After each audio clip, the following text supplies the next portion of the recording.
but across the world. And the third thematic area is climate smart agriculture for resilient food systems. So for those of you who've had a chance to go down to the pavilion, you would have seen that there are companies here that are innovating with fertilizers, innovating with packaging, innovating with using technology such as drones, smart tractors, smart food delivery systems to get into their markets, and of course, looking at how we can go beyond the challenges of the COVID pandemic through food delivery systems that are not entirely human intensive, but make use of technology whilst of course ensuring the protection of the livelihoods of those involved. And the fourth thematic area is capturing innovations in digital agricultural transformation. Of course, for all of those of you who are here, I saw quite a few of you on your phones, your tablets, your other electronic devices, the use of social media to not just promote agriculture and tell your friends, hey, let's go plant, but promote the essence of agriculture, promote the sort of camaraderie that comes with communities, the cooperation that is necessary to ensure that we remove insularity, and of course, as was mentioned prior in the conference at the opening, to ensure that we all don't produce the same thing. We can't all plant rice, we can't all plant sugarcane, we can't all plant yams, plantains, cassava. We of course need to specialize, and we need to move beyond traditional products. And as is the case, as we've seen with the championing of the work that's been done by the administration, being led by the Honorable Dr. Mohammed Irfan Ali and his administration in the areas of soy, wheat, grape, and strawberry, as well as potato production here in Ghana. So this forum is really meant to form part of a greater vision of CARICOM, and of course the Executive President of the Cooperative Republic Guyana, and the lead head of government responsible for agriculture, agricultural diversification, and food security. Pretty long, but he's very good at it. His Excellency, Dr. Mohammed Irfan Ali, to driving commercialization within the sector at a regional level to ensure that we are competitive on the world stage and transcending traditional barriers that I've mentioned before as it relates to entry into market, social attitudes, and of course, most importantly, insularity.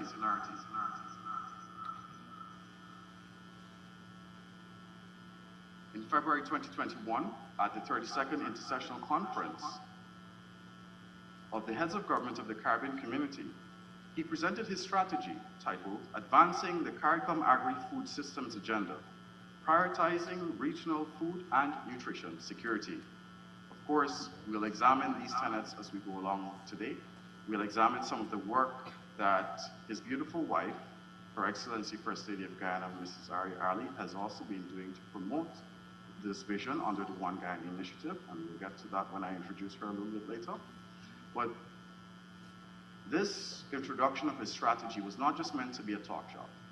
It was meant to challenge regional leaders. It was meant to challenge the diaspora. It was meant to challenge the international community. I see we have here in our presence Her Excellency Mrs. Jane Miller, British High Commission to Guyana. Thank you for coming. And this is a challenge to you, with all due respect. And of course, it's a challenge to all of us here to look at maintaining, or rather establishing and then further maintaining synergy within the new recommendations of Ghana's low carbon development strategy, how it can be applied to small island developing states such as our Caribbean neighbors, and how we can be leaders within the sector. And of course, it was first envisioned, the LCDS that is, under the stewardship of Ghana's very own champion of the earth, Dr. Barrett Jagier. So, though it is understood that within the Caribbean, the aggregate number of farmers continues to dwindle, we're here today to prove them wrong. We're here today to show that youth have a place within agriculture. It is not just about the larger entities, but it's about bringing the smaller entities to bear and bringing them into not just social capital, but economic capital, to have them play an important place in not just supply, but of course, value-added sectors.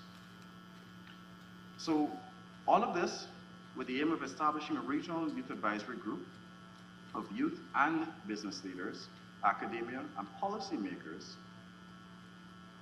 to bring into perspective and also to bring perspective to the recommendations that will come out of this consultation here today, from the recommendations that come from you on the floor, and of course, all of this to ensure that these dialogues foster access to new opportunities, foster access to resources, and ensure that there's greater regional coordination between youth-led organizations, agribusinesses, and related stakeholders for feasible initiatives that trump the insularity and promote Vision 25. With all that being said, on behalf of the Government of the Cooperative Republic of Guyana, His Excellency Dr. Mohamed Irfan Ali, His Excellency Vice President Barry Jagvio, the Honorable Minister of Agriculture, Mr. Zulfikar Mustafa, CARICOM, international representatives, and other development partners, I'd like to welcome each and every single one of you, physically and virtually, to this, our final day of the Agri-Investment Forum and Expo. We begin today's session with remarks from the Deputy Director General of the Inter-American Institute for Cooperation, Mr. Lloyd Day. But just before we get to that, we will start with a video presentation from Ms. Citarina Atkins, the CARICOM CDB Young Farmer of the Year 2021.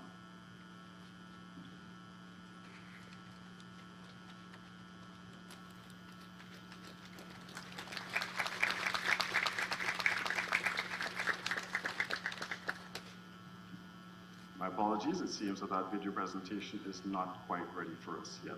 So we'll now move into remarks and the address from CARICOM Secretary General, Dr. Carla Barnett.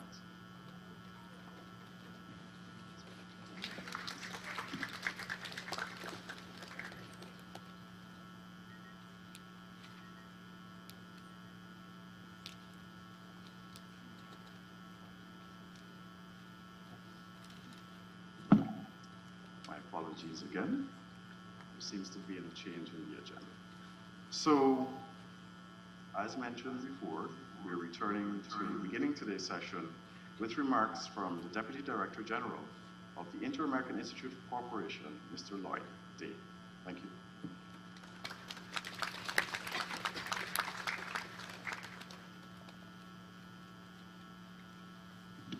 Well, thank you, Dr. Joseph, and good morning, everyone. Your Excellency, it's wonderful to see you both here bright and early this morning. It's wonderful to see all these young people around the room. You know, you always hear it from people like me, you are the future, that you are. And it's so great that you're here. And it's great that you're here because this is a forum about investment in agriculture. Investment in agriculture. And a lot of people, especially young people, don't think about agriculture as the future. They think that's something their parents do when they're going to move to Georgetown or to another big capital city and work in finance or in law or in some other type of pursuit and leave their parents on the farm. But what I'd like to do is tell you that agriculture is cool. Agriculture is sexy. Agriculture is exciting. There's so many things happening in agriculture right now that I hope that in a few minutes I can just turn you on to thinking about agriculture. Well, not like that. To think about agriculture for your future. In 1999, ICA with CARICOM established the Caribbean Agricultural Forum for Youth. It's a network platform for advocacy so youth can be involved in agriculture. There are so many things happening. A few days ago, it's been a long week because my flight on Monday was canceled and I'm not even sure what day it is, but I think it's the weekend and yet we're all here. I talked about the fact that there are some real new initiatives, new innovations that are changing the face of agriculture. Some of them deal with science. Some of them deal with just different tools from satellites to drones to sensoring devices. All these kind of things, innovation is changing the way we grow and produce crops. You're growing up in a generation that grew up with these telephones. This to you is normal. It's not normal to the rest of us. We grew up handwriting our papers, and then typing them up and erasing them and using some kind of liquid ink to retype them and things like that. You grew up in an entirely new generation and you have new skills. Those new skills are creating new innovations that are helping farmers produce in ways we never thought possible. So I want you to think about how you can look at agriculture as a potential future opportunity for you. At ICA, and ICA is the Inter-American Institute for Cooperation on Agriculture. We were founded 80 years ago by the Secretary of Agriculture of the United States in Costa Rica to serve as a bridge for ministers of agriculture from Canada in the north to Argentina in the south and the Caribbean and Central America in the middle to work together as a hemisphere to promote agricultural and rural well-being. So youth is a new platform, a new program in our institute so that we can focus on helping you get excited about agriculture. We've established something called a Fab Lab, in which we're bringing young entrepreneurs into Costa Rica, and there's no reason why we can't establish a Fab Lab here in Guyana or in other parts of the Caribbean to bring youth in with your new ideas and your new innovations to look at specific problems in a particular crop, in a particular field, and use either high-tech, satellite, sensory imaging, or low-tech, simple tools that can help solve a farmer's problems. It could be related to weeds, it could be related to water, it could be related to some kind of pest. But because of your new ways of thinking, we can do things better and we can do things greener. You're inheriting a world that is faced with severe climate challenges. And that's my generation's fault, that's my parents' and my grandparents' generation's fault, many others' faults. We can't point the blame, but we can work towards a solution. And agriculture can be part of that solution. There are things happening right now in agriculture where methane emissions, for instance, in cows and other forms of livestock, can be reduced by 50%, sometimes up to 80%. That is agriculture being a solution to some of our climate challenges. And we're going to be able to do even more thanks to the contribution of people like you. Next month, we're going to host in San Jose a conference with Bayer and many other companies from around the world to bring 18 youth ambassadors to Costa Rica. They've been selected from around the world, from Africa, from Europe, from Middle East and Latin America, to come and learn about leadership skills. I think there's someone on the program later that's going to talk about 4-H clubs. There's no reason why there can't be 4-H clubs in every country in the Caribbean in order to develop youth leadership skills, to develop an interest in agriculture, and to apply that interest back into innovation on the farm. We at ICA are also sponsoring the awards for the Farmers of the Year, and I see that we have Miss Citarina Atkins. I can't exactly see the name, but she's the Young Farmer of the Year for 2021. I think she's going to be speaking to you later today. She might be in the audience up there with you. We are committed to focusing on incentivizing you through awards like that.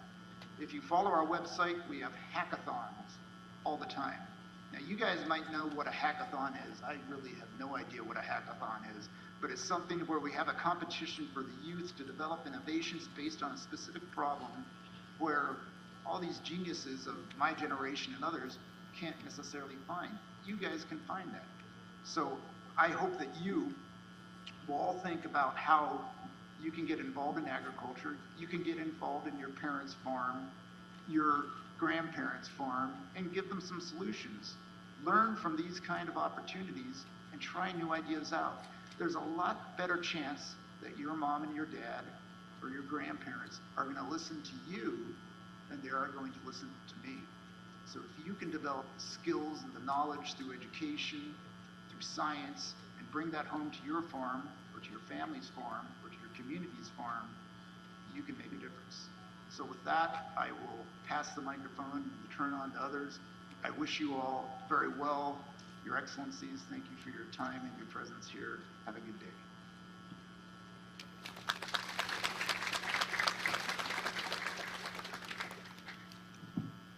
thank you, Mr. Day, and thank you for all your contributions through ICA towards the development of Guyana. So our next speaker, confirmed, is Mr. Regis Chapman, Country Director of the World Food Program.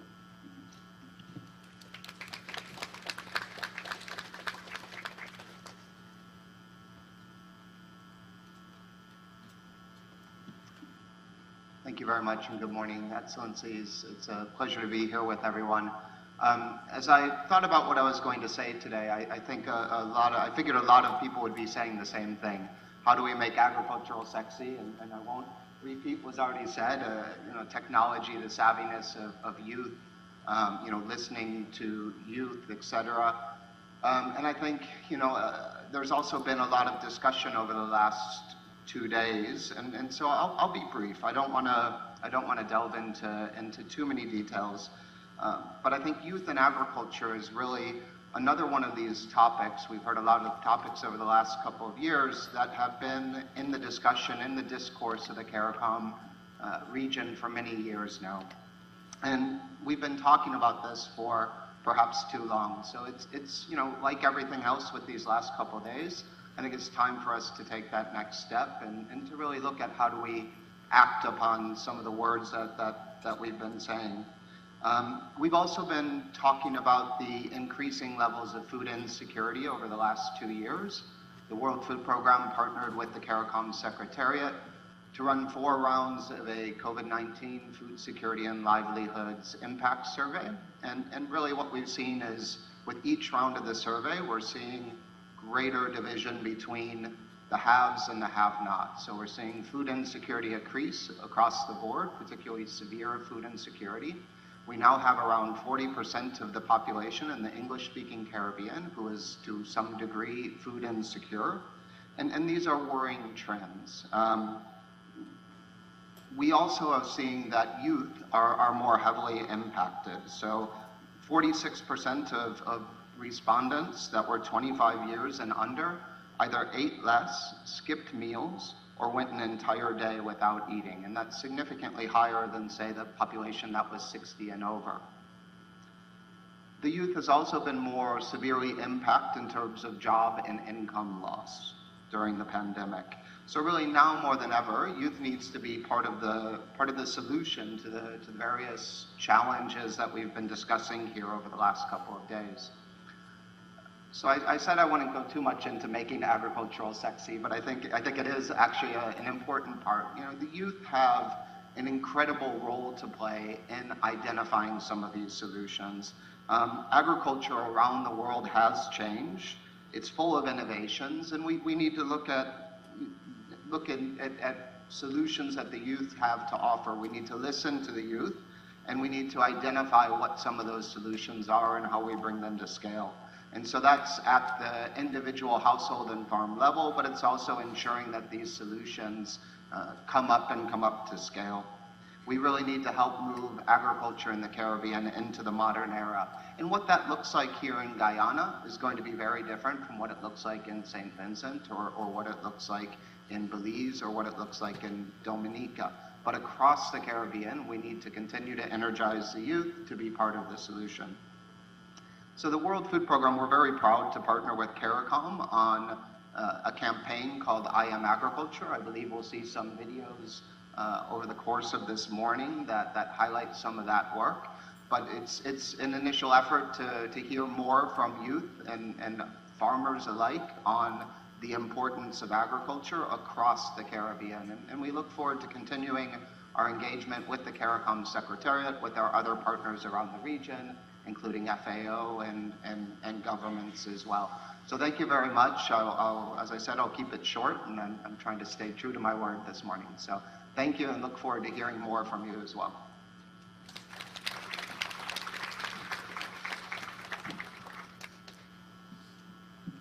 Right, thank you, Mr. Chapman. Our next speaker is Dr. Julio Verdugo, the Assistant Director General or Deputy Director General of the FAO in the Caribbean region.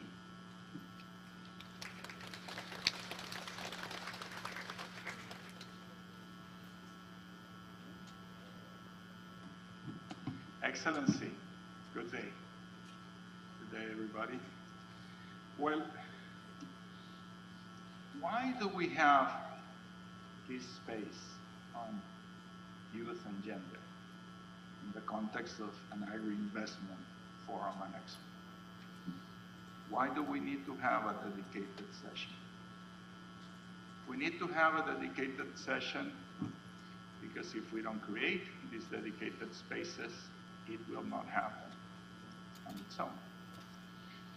We have been talking here and discussing and finding new ideas and new initiatives in the past few days to materialize the vision of the leadership, starting by President Ali, about a 25-25 vision, how to reduce food imports by 25% in only 3 more years. And this is very important, and there's very many good reasons why countries need to achieve this. Caribbean countries need to achieve this. But let's not fool ourselves, because in your own history of your own countries, in the history of Latin American countries, in the history of the world, I could show dozens and dozens and dozens of examples of very vibrant agricultural processes that exclude women and exclude youth. In fact, when it comes to women, I would say that the default is that they will be excluded and put in a secondary position. So we need to make sure that this time, this revitalization of Caribbean agriculture not only meets the economic objectives, but also is an inclusive process of agricultural growth. Inclusive process of agriculture, inclusive of youth, inclusive of women. And this will not happen on its own. We need to do specific initiatives. We need to have specific policies, investments, budgets, so that this happens.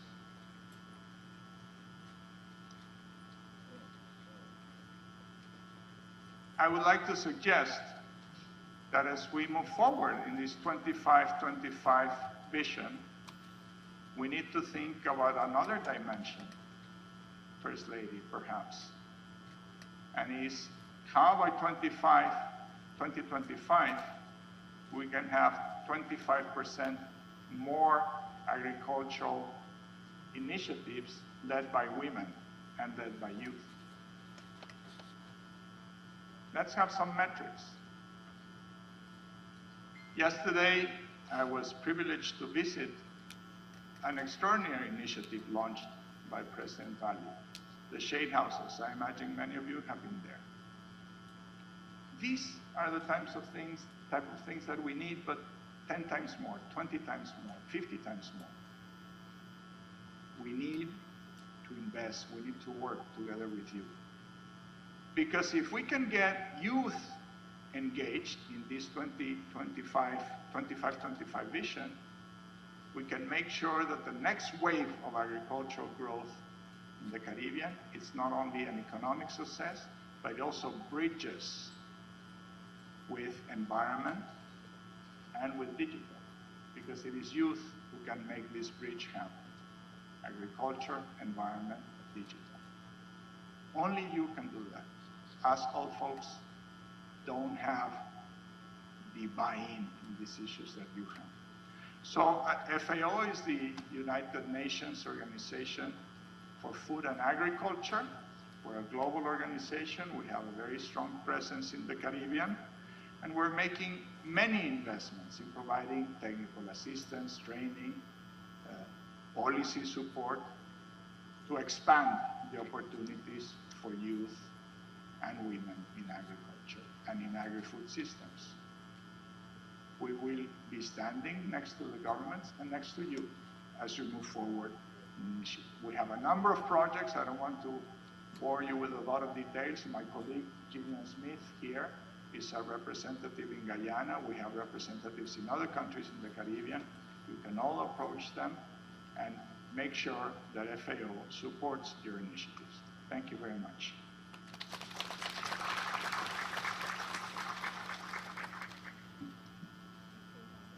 Right, so we're heading in now to a video presentation by the beautiful Miss Citarina Atkins, the CARICOM Caribbean Development Bank Young Farmer of the Year 2021.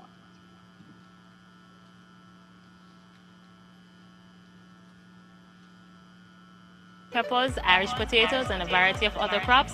Welcome to my farm. I decided to transition from the corporate sector to the agriculture sector because I realized the potential of the agriculture sector and the need for more young persons to get involved in farming to actually contribute to the development of the economy.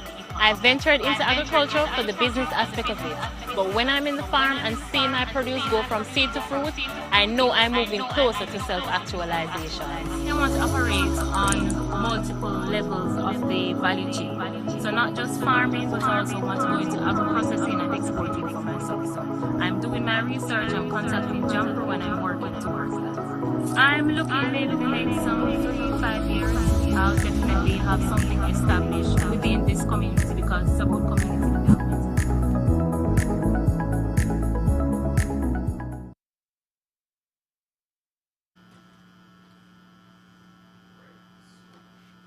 Apologies. Right, so pretty short, pretty sweet, as we'll keep most of our addresses this morning. We now head into our message from the CARICOM Secretary General, the Honorable Dr. Carla Barnett.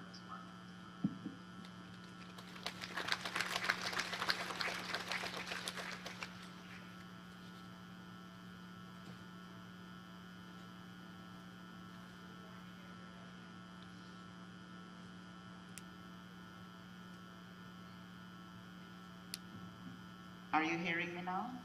That sounds like that old cell phone commercial. Your Excellency, Zaria Ali, First Lady of the Cooperative Republic of Guyana, Honorable Sabota Caesar, Minister of Agriculture. I'm getting a feedback. Yeah. That's how it is? Okay. Representatives of regional and international organizations, members of the Diplomatic Corps, young people of the region especially, it is always such a pleasure for me to interact with the youth of the region, and doubly so in a forum that is so important to our future in the Caribbean. The ability to feed ourselves and to do so nutritiously is one which determines in large measure what kind of future we will have as a people. Ensuring our food and our nutrition security is a critical component of building resilience in CARICOM. But I'm not going to be lecturing on this today. I'm here to tell you that the region needs you and the region needs you now. This is not the usual cliche about your being the future.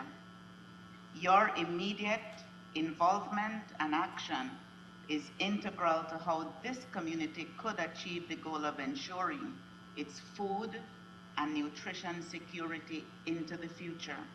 The future is what this is all about. You are the future in reality. You are the present now. We have a fine example from Ms. Citarina Atkins, who was chosen as the CARICOM CDB Young Farmer of the Year. And you saw a little bit about her on that video a moment ago. I congratulate her and look forward to many of you striving to emulate her and win this prestigious award. Agriculture goes well beyond farming and is one of the areas which involves a wide variety of employment opportunities, including some of the highest paid jobs in the world. There are almost 20 million direct and indirect jobs that are related to agriculture across the globe. It lends itself to self-employment and becoming your own boss. With the correct planning, support, and effort, you can reap rewards within a reasonable time frame. Like any endeavor, it will take many hours of dedication, determination, and a whole lot of commitment. Agriculture today is built on technology. It involves data, artificial intelligence, digital technology, drone technologies, applied science, and market intelligence. It therefore provides high-value jobs that cut across all aspects of the economy.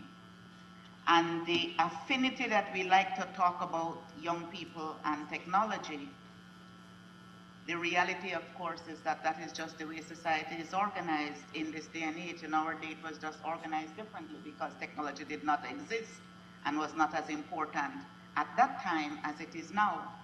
But your affinity, your ability, your having been brought up with technology creates opportunities in all aspects of agro-industry. There is an absence of skills needed to move the sector forward, and for which our young people, all of you, must rise and answer this call. These new professions are at the very heart of the developments that we want for our agriculture in CARICOM. These include food technologists, programmers, software engineers, artificial intelligence specialists, veterinarians, social media marketers, communication specialists, agricultural economists, food safety specialists, rural and infrastructural development specialists, biochemists, and the list goes on. All of these opportunities are linked to developments in agriculture. So your country, your region, CARICOM is calling on you. This is your time to contribute, and there is no need. There's a time in our history when we thought that in order to find prosperity for ourselves, we needed to move outside of the region. That is no longer the case. We don't have to think that way. We know that economic prosperity, economic opportunity is right here. And your role in agriculture is one of massive possibilities, not only to grow more food, but to transform local food systems with all the available technologies and build economies that can help lift entire communities out of poverty. The research is done and the data is clear. There is an abundance of opportunities for you here in the region. We have now taken this step within CARICOM to place agriculture at the highest level of priority in the development processes of our region, and we are inviting you to take that journey and to play your part in achieving food security for yourselves, your communities, your families, your countries, because I know we're across the region in this conversation, and the community as a whole. I look forward to hearing from you.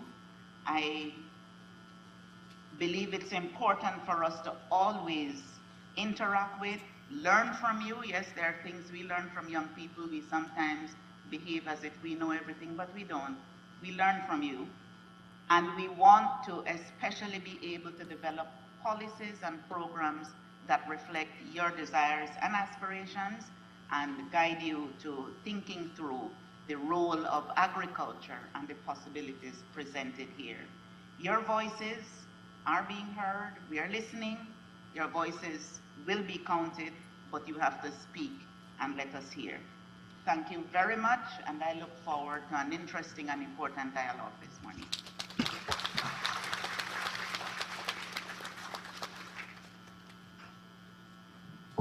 Thank you, Dr. Bennett. We are going into another video presentation, but I'd like to, first of all, highlight the importance of our regional and international development partners in agriculture. In Ghana, we have our very own Grow More Food campaign, which basically encourages people to set up their kitchen gardens, to plant more fruit trees, to produce more within their local setting, to help offset the cost of living. And I hope that for those of you who are here, those of you who are joining us virtually as well, you take this initiative and learn from it to see what our successes have been and how you can apply it in your own home countries.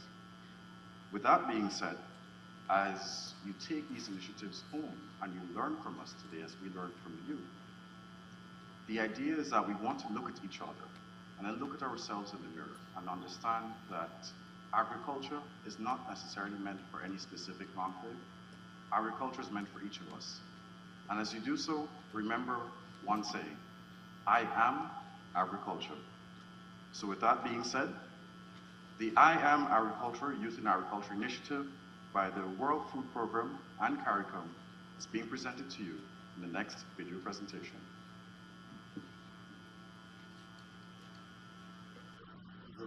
So my day job is doctor.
Funny enough, that was actually a former lecturer of mine in medical school. So take that as an incentive, take that as something that motivates you to move beyond your traditional career path. Success is not always measured by degrees, certificates. It is sometimes also measured by taking initiative to move out of your comfort zone and ensure that you do the things that promote the livelihoods not only of you and your family, but your community and your country. We now move into our feature address, which will be delivered by Her Excellency, the First Lady of Guyana, Mrs. Arya Ali. Mrs. Ali has been a champion of developing women and youth in Guyana since her assumption of office in 2020. And the key feature of, or rather the umbrella term that she uses is the One Guyana Initiative. One of the things that I really like about what has stood out, or rather a few things, because she does so much, that stood out to us, is the Inclusivity Initiative, which looks to bring inclusivity for persons who have disabilities and integrating them into the greater economic setting, to bring them into business, to bring them into agriculture, and to help them to promote their own interests within their communities, promote their communities' interests within their country, and increasing the quality of life and improving the livelihoods by, of course, supporting youth-led businesses. Of course, though indirectly related to agriculture, she's a champion of the National Beautification Project, which basically looks at the retention of public spaces, providing safe spaces for our nation's youth and for those of us who we host here in Guyana. And of course, the One Guyana Initiative, which is a broader platform which looks at the promotion of the cause of vulnerable and marginalized groups into the broader national development agenda to drive social and economic singularity, equivalence, and unity. So helping people to understand what their purpose is in the greater national development agenda, but also looking at their own individuality with increasing access to resources and opportunities. So without much further ado, I welcome her to our address.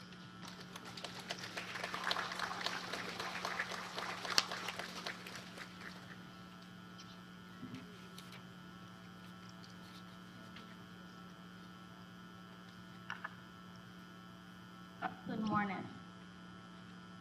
Protocols having been established, I wish to take this time to commend every person in this room for ensuring their presence was recorded here today. At a time when our region continues to grapple with a myriad of issues, some of which was exacerbated by the pandemic, it is no longer a debate on whether and to what extent youths should be included in decision-making.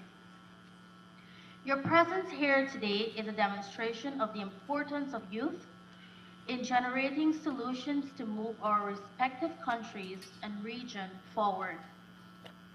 More specifically, this dialogue on CARICOM youth in agriculture provides a platform for us to not only discuss, but also to explore solutions to help transform our regional agricultural sector to foster increased productivity and sustainability.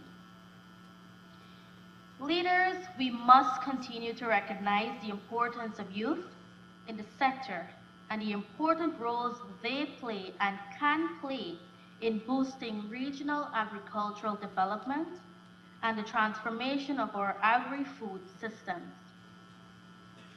Engaging youth in agriculture has been a prominent topic recently, but has always had weighted importance.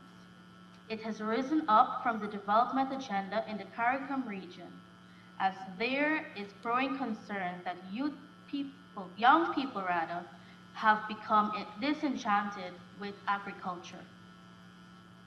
Young people have become less interested in this field for a number of reasons.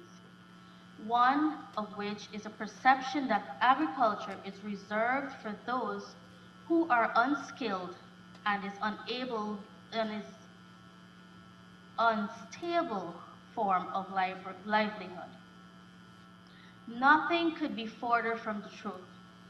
Therefore, transforming the way youth view and engage in the agricultural sector is key to significantly increasing employment, improving livelihood, and building rural economies that expand in step with fast-growing urban communities. Regional leaders in agriculture therefore had a critical job to stimulate the interest of our youths in agriculture by making agriculture an attractive sector for our youths. In the session that will follow, panelists will discuss approaches that leverage technology, education, land rights reform, access to financial and information resources, and creation of entrepreneur networks that can make agribusiness profitable and scalable for youth, all to enhance the attractiveness of the sector to youth. Integration of these approaches can enhance their impact and sustainability and better position young agri-entrepreneurs to benefit from investment opportunities. So countries of the CARICOM region must prioritize their participation and ensure an enabling environment is created for them if we are to strengthen our regional food systems and achieve Vision 2025 by 2025. I am proud to share that only a few months ago, my husband, President Irfan Ali, launched the Agriculture and Innovation Entrepreneurship Program, which is a youth-led initiative that seeks to bolster the agricultural sector. Through this project, government will provide all the resources and materials to young people to develop 25 shade houses in the first phase that will be used to house thousands of high-value crops, such as broccoli and cauliflower. This is a small part of Ghana's contribution to achieving Vision 25 by 2025. I am sure there are similar projects which exist in sister CARICOM states and in those where opportunities exist for similar initiatives. I urge our leaders to look to our youths to accelerate the transformation of our regional food systems in a sustainable manner. As I mentioned earlier, their involvement and inputs are critical for a number of reasons, including their exposure and familiarity with new technologies and innovations, which offer the perfect fusion of new and traditional solutions to some of the region's biggest agricultural challenges. I am aware that other challenges exist for young people. A report on the role of youth in agriculture from Hyper International, which includes input from nearly 30,000 youths and hundreds of farmers and farm organizations, identifies a few other challenges, including lack of financing and access to land, markets, and training. This Agri-Forum and Expo provided an opportunity for you to overcome some, if not all, of those challenges. These 3 days provided you with many opportunities to network and connect with governments, companies, and people who are positioned to increase access to lands, financing, markets, and training. I hope many of you were able to benefit from some of those opportunities. Like the Agri Forum and Expo, there are other opportunities at both the national and regional levels for youths to get involved in this very important sector. Our governments are working to ensure that young people are offered education in agriculture, a voice at the policy level and in the media, and are engaged with innovations.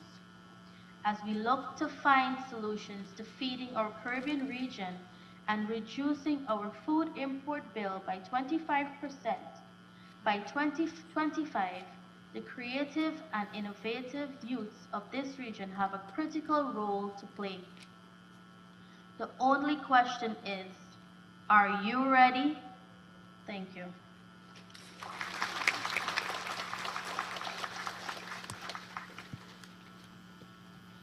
Before we continue, I would like to thank Her Excellency First Lady of Ghana, Mrs. Ari Ali, for being with us today. We understand that she has other commitments and will be leaving shortly. So once more, thank you.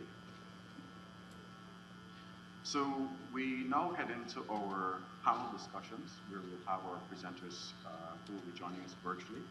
And of course, Dr. Kurt Delis, who's here to join us physically as well. We start with Shafiq Sam, the CARICOM Youth Ambassador for St. Vincent and the Grenadines, who will be presenting today on the value of a new generation steering agriculture. Shafiq Sam is a lover of history, music, and culture, and is a regionalist at heart. He is passionate about the Caribbean, its heritage, and its development. After having completed a BSc in International Relations and an MSc in Government at the University of West Indies, Mona Campus. His master's thesis was entitled National Identities versus Regional Identity, the Role of Nationalism in Regional Integration. We'll now have Shafiq Sam. Thank you.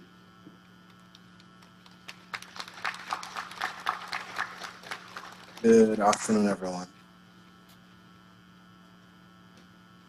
It is my honor this morning to speak on how young people, or the role that young people have in agriculture.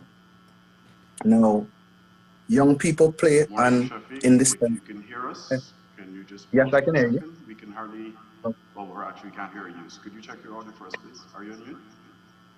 I'm on mute. I'm on mute. Right. Could you just give?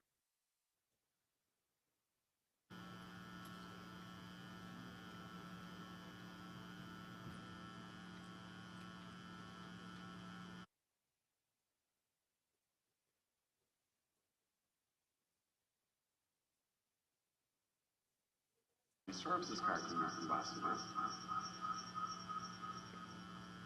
but also works with the Ministry of Foreign Affairs and Trade in St. Vincent and the Grenadines.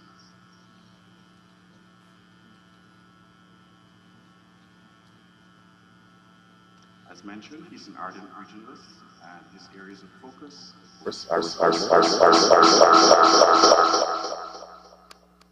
education and youth development. I'm going to start that. Mommy.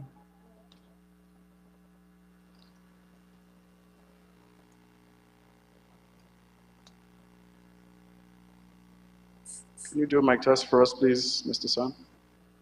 Good morning. Can you hear me? Thank you.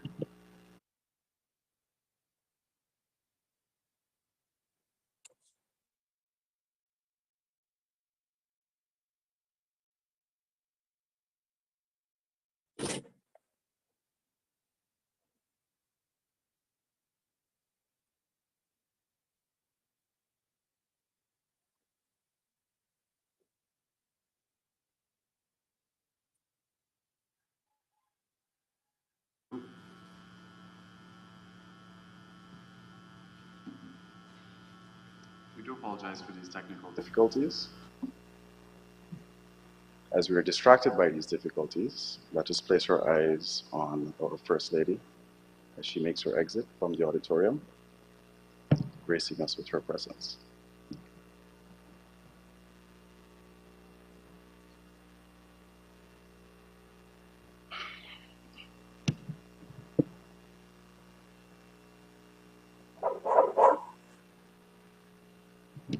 Right, so we heard Rover. Can you hear us? Yes, I can hear you. All right, perfect. So go ahead. Thank you for having us. And thank you for joining us as well. Thank you. It's a pleasure. And I have the honor to speak on the role that young people add to agriculture. And there are three main things that we must focus on when integrating young people and looking at the things that young people have to add to the sphere of agriculture. It's sustainability, it's contextualization, and also innovation. Now, we can't have a sustainable future without food security. And an area such as agriculture must have young people continually being a part of it to maintain food security. It is often seen as an area for older persons. And if eventually the old persons pass on and we have less and less persons engaged in agriculture, then what? Being contextual, young people are very much aware of the impacts of the environment, climate change, and hence agricultural practices are very much contextual to the realities of young people. And lastly, innovation. And this is what I'd like to focus on. Now, young people on average are generally more skilled and trained when it comes to ITC. And this is important, information communication technology. And this is important when looking at the way the world is going in the case of value chain development, marketing, blockchains. And so where young people have an important role that they can add is how do we inject or having young people inject information communication technology and data science into agriculture along with the other technological elements. So for example, we also know that young people have a greater interest in topics such as sustainability. Young people care about policy and development that affects them, as I said before, climate change, and residual agrochemical erosion, and so on and so forth. Also the impact of agriculture and biodiversity. So when young people are more engaged in the agricultural process, it is seen as more sustainable because it is not as perceived prior, where we had an extractionary nature or relationship with agriculture, solely producing to take out, but looking at the entire whole. But what I would like to zone in is, as I said before, ICT technology and young people to transform agriculture. Now, precision agriculture allows for variation in information to be used, various information to be used to efficiently produce agricultural products. So for example, feedback from climate, environmental conditions, soil, all these things can be used to allow for a better agricultural product. And as I said before, young people are more technologically savvy, more technologically trained.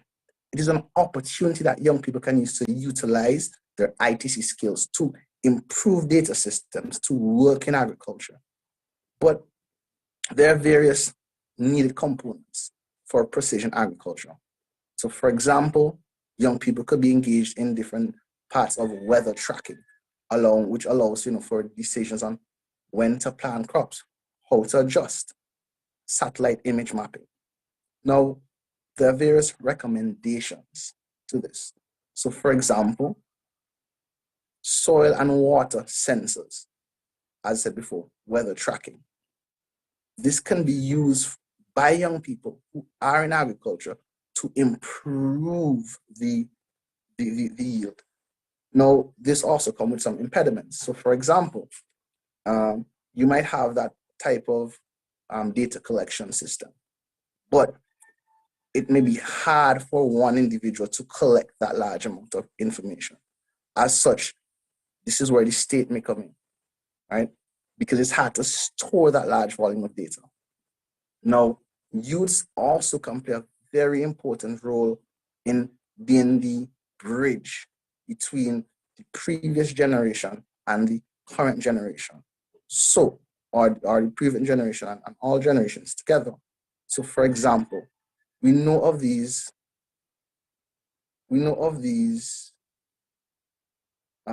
various traditional forms of agricultural practices. How do we take these traditional agricultural practices, analyze the data, and apply it appropriately? Now, another key element as the Caribbean economy shifts to being more service-oriented, how do we now use electronic and digital elements to participate in the agriculture sector? And so this is where e-agriculture comes in. And so e-agriculture focuses on improving information and communication process to improve agricultural development. And so this minimizes the isolation between farmers, between the buyers, the sellers, the different parts. How do we use electronic communication to integrate supply and demand, integrate the different elements of the agricultural sector?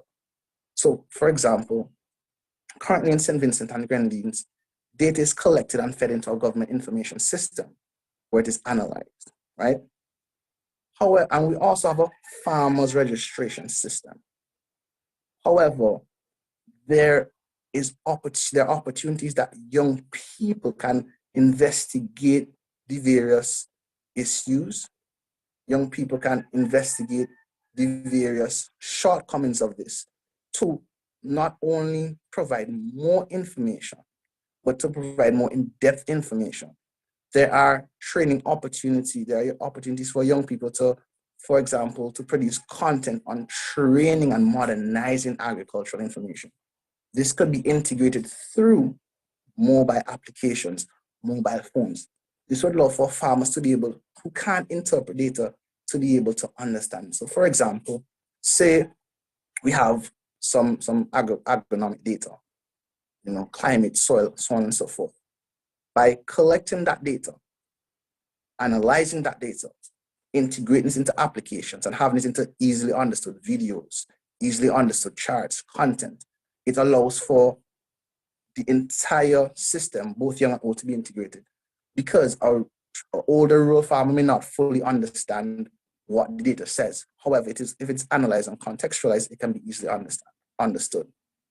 Now, young people also, as I said, can be hired by farms to interpret data, to advise decision making, right?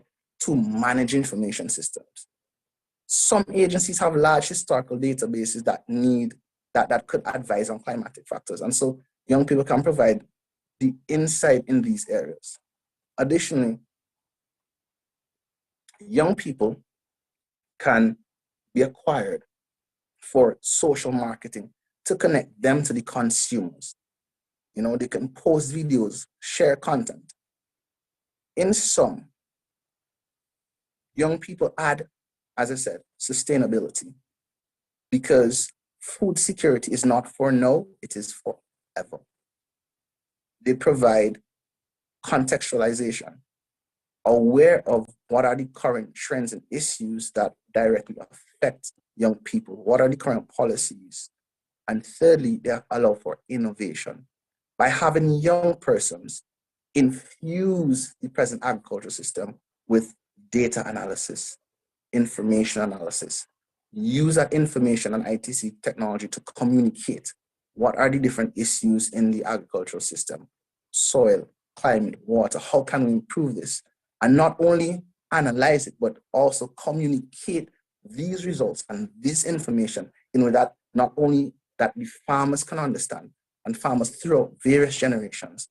And lastly, once this information is communicated, the improved yield in agriculture, the improved agricultural products can then be easily marketed throughout the different territories and regions. And so it removes the barrier of the farmer to the consumer.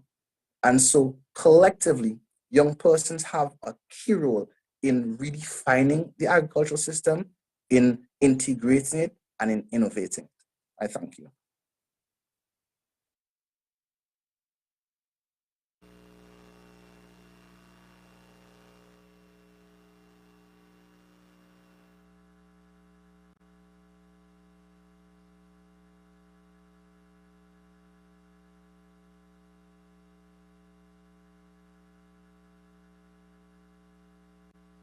thank you for everything that you have been doing within the region, not only for your country, but within the CARICOM space.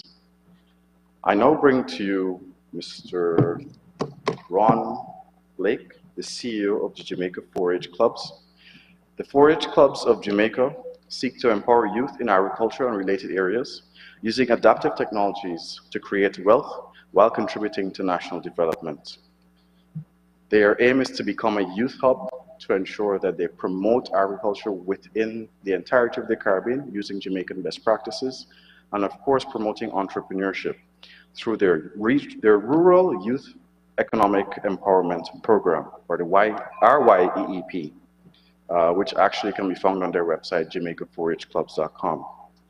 Some of the other initiatives that they're looking at as well would be the Youth in Agriculture Roadmap, which seeks to guide young people along the right path as they enter into agricultural entrepreneurship, and the NYASAP, which is the National Youth in Agricultural Schools Agricultural Program, which seeks to bring agriculture and an appreciation for the tenets thereof into the formal education system. Of course, and finally, but last but not least, there is a Learning Corner and the Backyard Gardening Initiative, which is meant to be a community-driven project or a community-driven initiative that helps to bring young people to the fore. So without much further ado, I welcome Mr. Ron Blake, the CEO of the Jamaica 4-H Clubs, as he presents to us today on the importance of young people in agriculture looking at the CARICOM experience. Thank you, moderator, and friends across the Caribbean. You know, it's interesting that the pandemic and major global events has brought agriculture in the sharpest focus that I have seen in my lifetime in agriculture. More of our region's people, ladies and gentlemen, are recognizing that our food doesn't necessarily come from our supermarket shelves or our farmers market. And this therefore brings greater recognition to the importance of our farmers and our farming family. What is worrying, not only for our region, but our world, is the sharp decline in youth participation in the agricultural sector.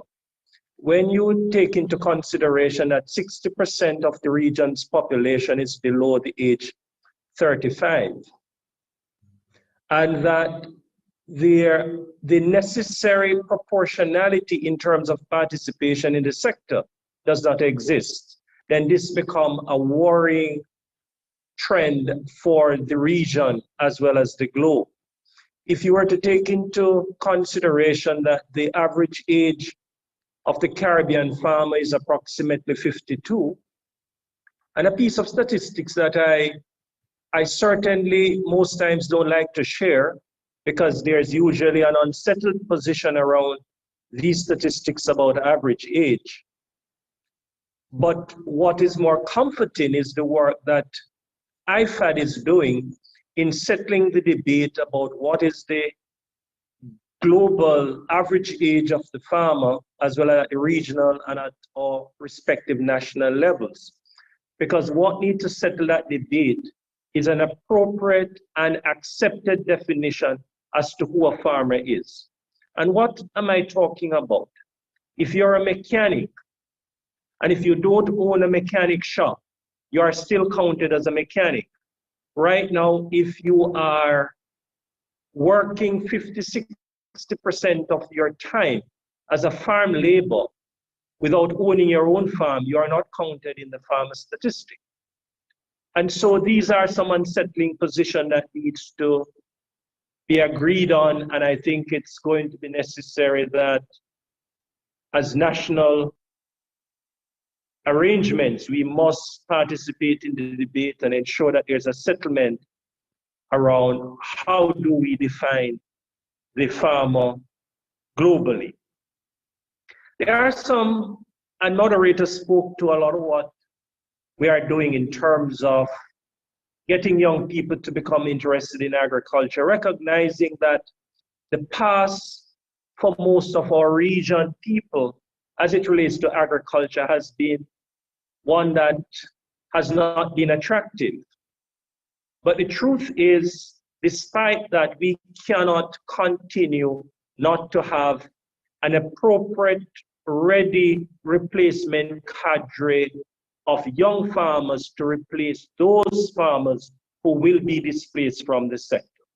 There are some important trends that I want to leave with this conference, and we should pay attention to them, because as we look at food security and food sustainability, we need to understand that there are some good things that are happening. We are seeing an increasing in the number of women participation in the sector. In fact, if you look at most of the small and micro youth-led agro-enterprises, women are highly represented. In fact, in Jamaica, 61% of all such initiatives are women when compared to their male counterpart. We have also been seeing what I refer to as a professional crossover. And I think when I listen to Sam, the fact that there are tremendous opportunity in the sector for professional crossover. The IT, the robotics, the ICT, all of these are important areas for convergence. And of course, this is what is going to pull in a number of young people.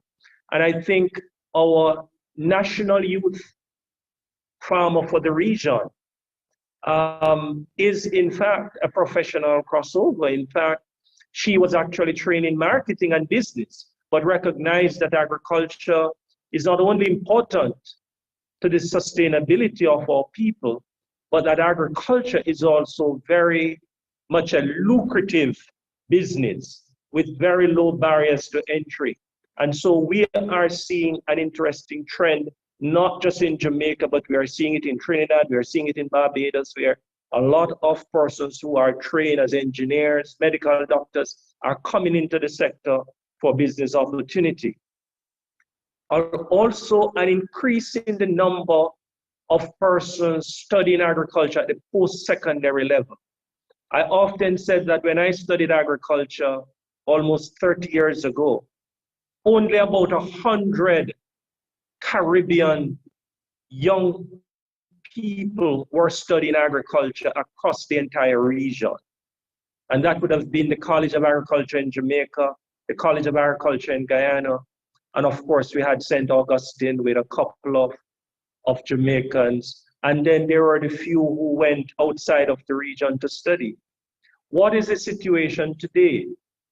In Jamaica alone, there's approximately 1,000 young people studying agriculture at the tertiary level. And this augurs very well for the sustainability of agriculture. Importantly, we are seeing across the globe that countries that are doing well and are taking food security seriously is that they are using youth in agriculture as a strategy. They are using food security as a strategy. And it's something that we need to pay attention to. I'm very happy to say that because of the robustness of the Youth in Agriculture program in Jamaica, many countries across the world are now copying the model, because we recognize that if we're going to have a strong youth in agriculture strategy, there has to be the appropriate investment by our national governments across the region. I'm happy to say that Jamaica has done well in that government has made significant investment in youth in agriculture. And what are some of the indicators? Jamaica presently has one of the youngest farmer population in the Caribbean. And we saw recently in the pandemic that while people were concerned about food in Jamaica, there was an overproduction of food in Jamaica. And the problem was, how do we get rid of the excess production? It is for the same reason that in the last quarter, we have seen where Jamaica has had its largest production, gross domestic outcome of food, which compares to all times. And I'm talking about when we were an agrarian society 40, 60 years ago. The fact is, to get young people in agriculture is an important strategy to improve agricultural productivity. And as Sam said, they are more likely to take on new technology. They're also more likely to adapt to those strategies that are going to be necessary to cope with the changes that are brought on by climate change. And so we cannot sit back and take youth in agriculture for tokenism. I'm always concerned that for most of our region's agenda, the youth in agriculture portion is a tail-on aspect. I go to many functions across the region, and the room which is a breakout room for youth in agriculture is usually the second-class room. We are going to have to put youth in agriculture at center stage. And I must say, I'm happy to see an uptick in the importance that CARICOM is placing on youth in agriculture. That has been very, very satisfying to me. And I just want to leave with this conference that youth in agriculture is not a future event, ladies and gentlemen, but it is a strategy to fix the sector's problem for the future. Thank you.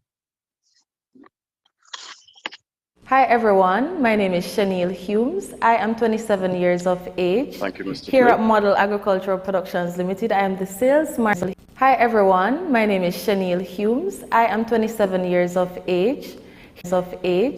Here at Model. To a video presentation coming out of the CARICOM space.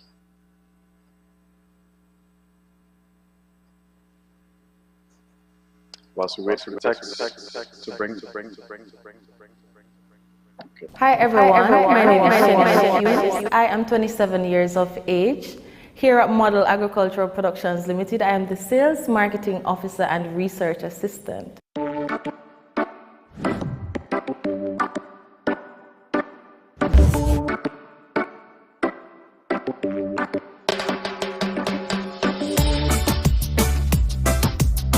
I pretty much started just like a lot of persons did. I grew up in a family where farming was our main source of life.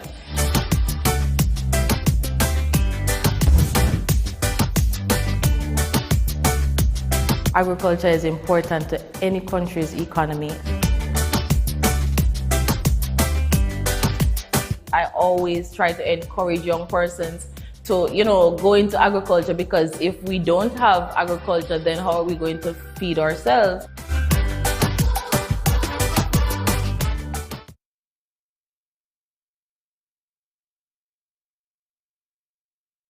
Grow more food, because if you don't grow more food, how can you feed yourself? All right, so we head into the next presentation, which is brought to us today by Mr. Lorenzo Herwood. Mr. Herwood is an international development specialist who has served in various thematic areas across the region, including energy, the environment, climate change, governance, and climate change across extra-regional geographic areas, across various organizations, including the UNDP, IDB, and a number of governments across the Caribbean and Latin American region. My apologies for that. Most recently, he was credited with developing the 2030 implementation plan for Barbados' transition to 100% fossil fuels, 100% energy consumption that is fossil fuel free. Just need to brighten that a little bit.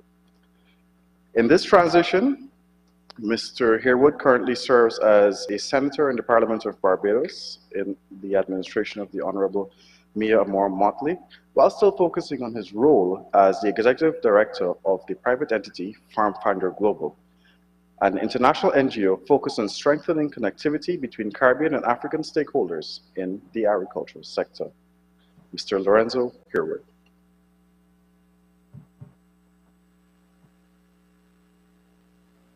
Quality is working before we proceed. Can you hear me clearly before we proceed? Just want to confirm. We're having some issues earlier.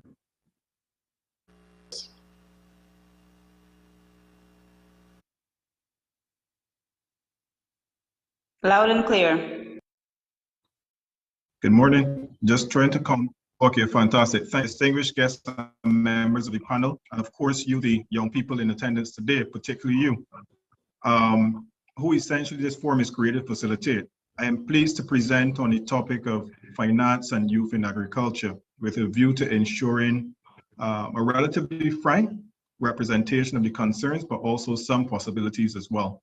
Finance continues to remains a challenge for small participants through the agricultural value chain in this region, but this is especially true for the young people. In fact, issues of finance have been cited as one of the top barriers to youth engagement in the agricultural sector, and there's certainly numerous other barriers that I can't highlight today. But for the purpose of today's presentation, allow me to distribute the key financial concerns across three overarching layers.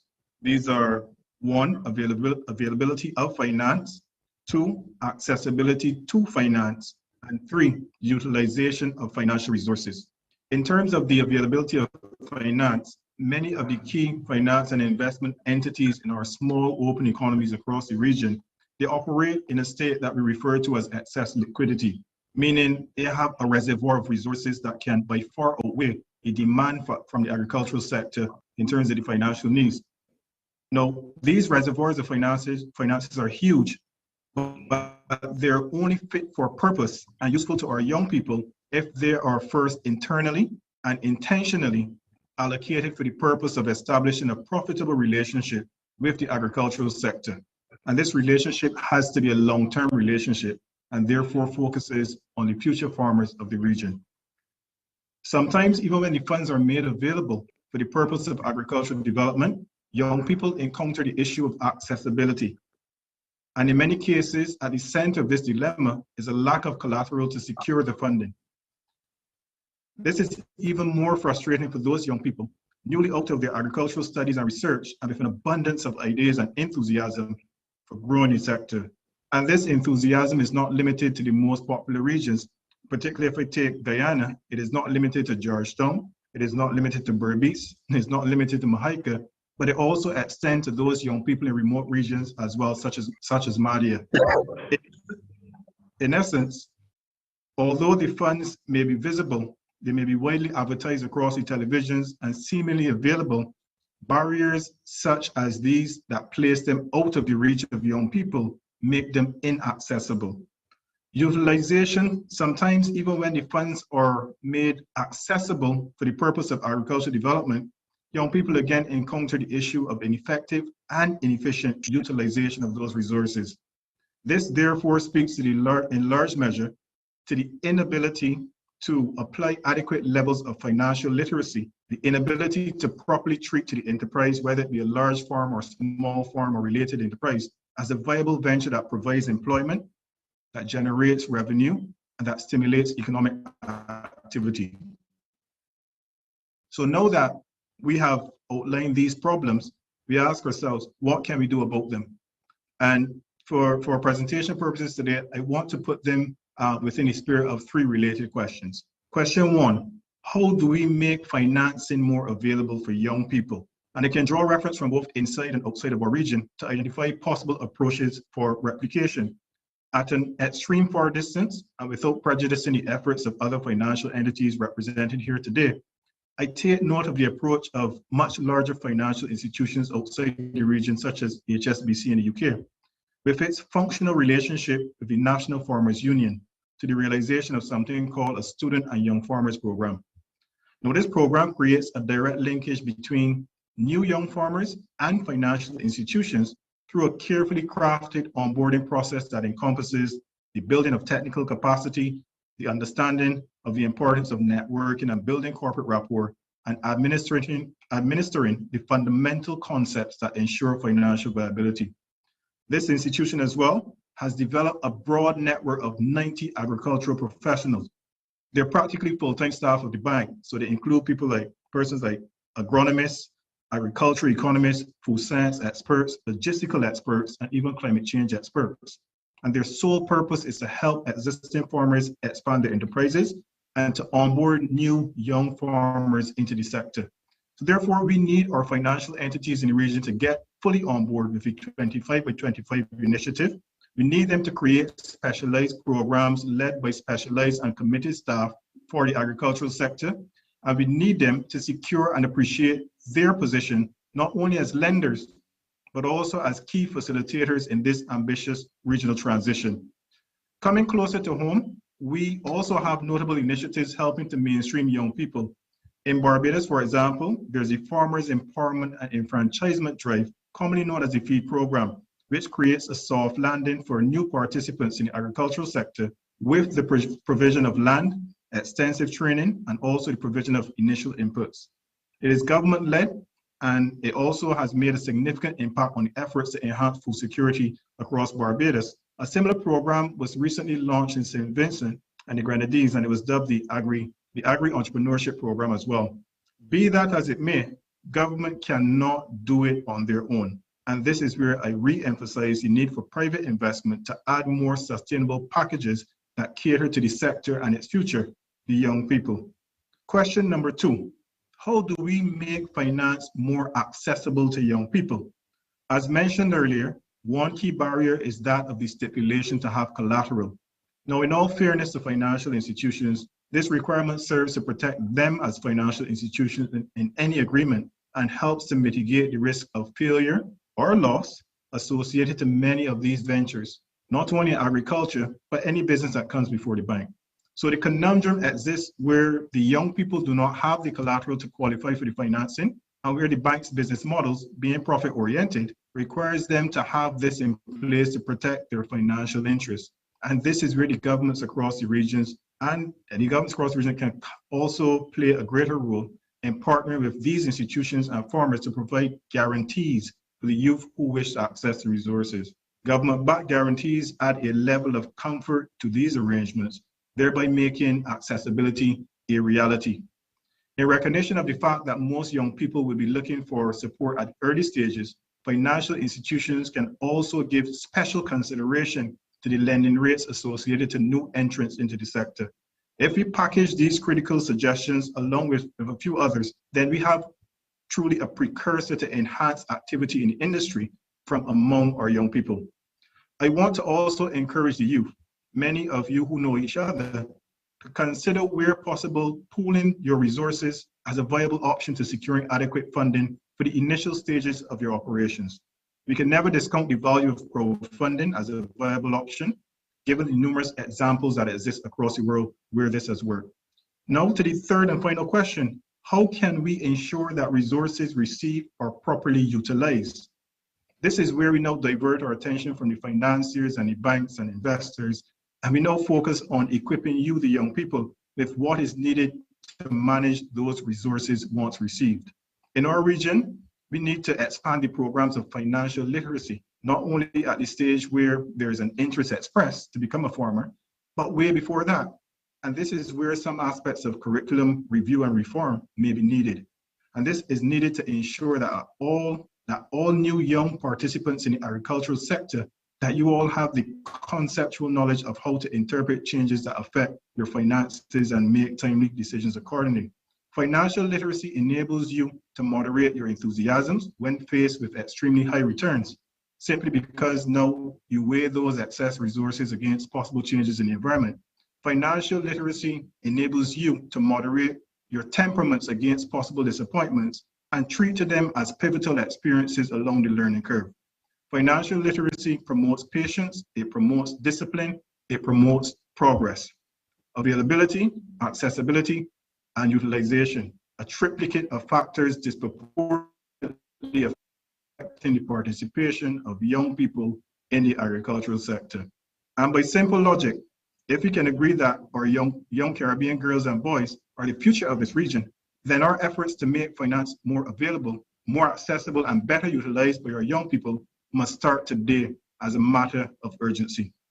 Most fittingly, I want to close by briefly echoing the sentiments of the President of Guyana, His Excellency Dr. Irfan Ali, in remarks made at the CARICOM Regional Food Systems Dialogue back in June 2021, when he said, if the region is to become more food secure, it has to begin to source more of its food needs from within the Caribbean. The region is not Short of solutions, what is required is a political will and financing to give effect to what is needed.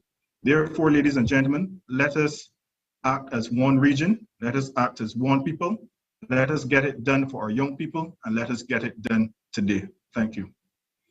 Hi everyone, my name is Kirk Bennett. I'm from Acres in the wonderful... Thank you.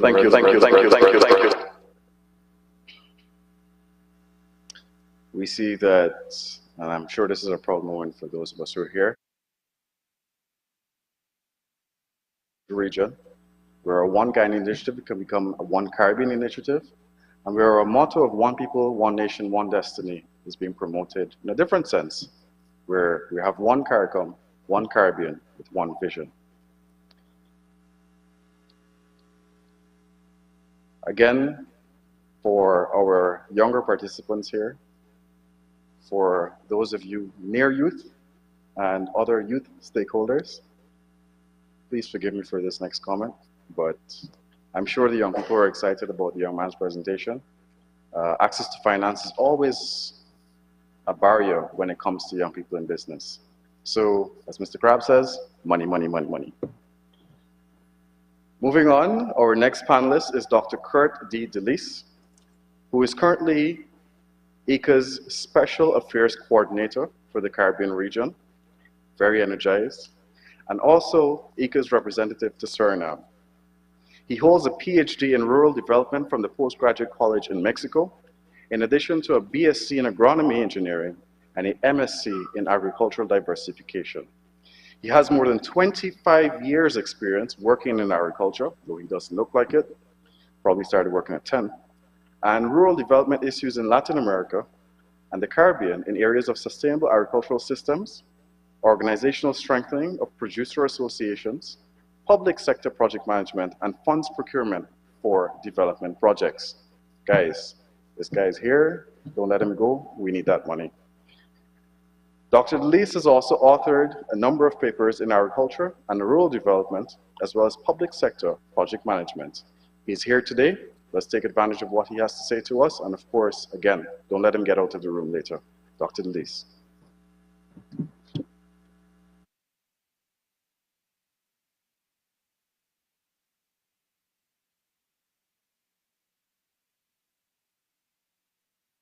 Thank you, and good morning to one and all.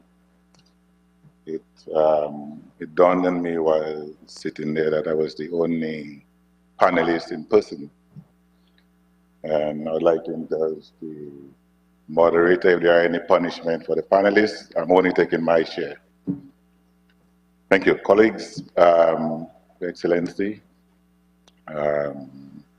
Calabanet, Secretary General of CARICOM, representative of colleague organizations, the youth who are well represented here, other invited guests. Morning. On behalf of the Director General of ICA, Dr. Manuel Otero, we thank you for our participation here today in this event. The title on the paper says Marketing Strategies for Youth-Owned Agri-Enterprises. And what I would like to say about that is, although as if any discipline, there are some basic fundamentals that everyone should know and apply. Marketing strategies could hardly be prescriptive because they depend on a number of internal and external factors on the business. I think representing a development agency and as a development practitioner myself, the nature of the dialogue to best place by addressing some of the critical issues on the broader enabling environment where the agribusinesses, especially youth engaging in new agribusinesses, are concerned. One of the first issues that we have to revisit as a region is the dialogue when we speak about youth engagement in agribusiness, youth engagement in agriculture. And the dialogue needs to change. we hear the term, the concept of succession planning being used in politics and in many other fields, and you hardly hear it applied to agriculture. We speak continuously that we have an aging farming population, but the idea of succession planning, you do not hear a lot of it. And the dialogue must also change in respect when we speak to agriculture, more than seen as a source of employment, but central to it is the idea of wealth creation, wealth generation. We need to speak to agriculture in terms of opportunities for wealth generation, like we speak about any other discipline, that you look to have a comfortable standard of living, and we have to show that agriculture can, any youth engaged in agriculture can achieve that similar standard of living as in other disciplines. I think that's one of the areas that some focus needs to be placed. The other issue is viewing or referring to youth engagement in agriculture as a youth problem in agriculture. And I think, again, that narrative has to change in the sense that there's no youth problem in agriculture per se.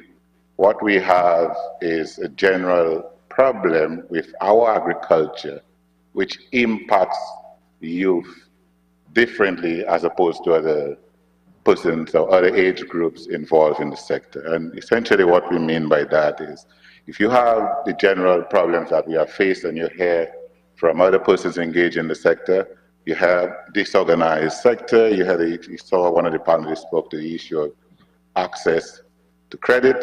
We speak of low technification or low use of technology in agriculture. These are definitely also going to impact youth and make it essentially more difficult for youth engagement and entry into the sector, or to view the sector or careers in the sector as a valuable career path. On top of it, we look at, there's a lot of work for us to do in terms of the ancillary services. So even where there are good ideas, where are the laboratory services, where are the research services that are supposed to accompany successful agribusiness enterprises? So we have to look at these issues and addressing these issues towards creating a more suitable environment for youth would ensure that more youth see it as a viable option for engaging. Now, I know one of the panelists spoke to the issue of finance, and it's a very significant issue for youth, the issue of access to credit.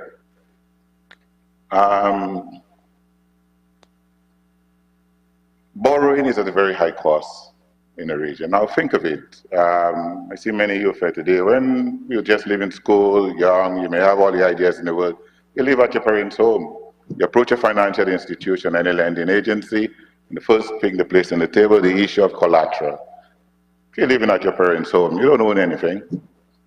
Sometimes we live in a household with many siblings, can't expect your parents to mortgage the sole house for you alone when you have 3, 4 other siblings. So I think one of the issues, particularly the regional governments have to look at, is the issue of subsidizing the borrowing for youth. So we have youth with the right enthusiasm, the brilliant ideas for agribusiness, but the issue of the capital as a key factor of production is lacking. And I think government must seek to deliberately subsidize borrowing and interest rates to allow youth. And I think there are creative mechanisms that can be developed and employed to see more youth having access to the finance they need to put their ideas to work where agribusiness is concerned.